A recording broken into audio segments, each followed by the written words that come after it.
Адамдар көп жиналған жерде бір кісі ортаға шығып, халайық, мен қазір өте маңызды бірдеңе айтпақшымын. Не айтайын деп тұрғанымды білесіңдер ме дейді. Адамдардың барлығы бір ауыздан білмейміз деседі. Сонда әлгі кісі тұрып, ой, онда білмейтін болсаңдар, сендерге айтып не керек деп кетуге ыңғайланады. Адамдардың не айтпағын білуге құмарланғаны сонша өзара ойласып, жартымыз білеміз, жартысымыз білмейміз, айтыңыз деседі.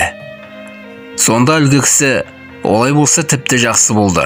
Сол білгендерің, білмегендеріңе айтыңдар, біліп аласыңдар, деп тағы да кетуге ыңғайланады.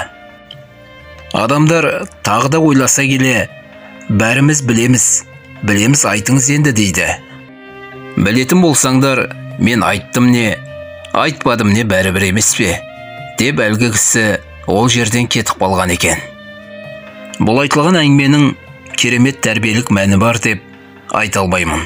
Өйткені бұл әзіл үшін шығарылған әңгіме. Бұл әңгімені шығаруға мына жазылған коммент түрткі болды.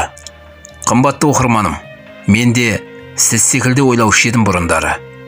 Тізесі шыққан әңгіме, кім білмейді осыны деген секілді. Жоқ, мен қателескен екенмін. Мен білем, мен оқыдым деген сөз ол елде оқыды, басқалар да біледі деген сөз емес екен. Білгенімен адам барынша бөлісуге тырысу керек. Мен жеке басым соны ұқтым. Жоқ әлде әлгі әңгімедегідей білгендерің білмегендеріңе айтыңдар деп қоя салғаным дұрыс па?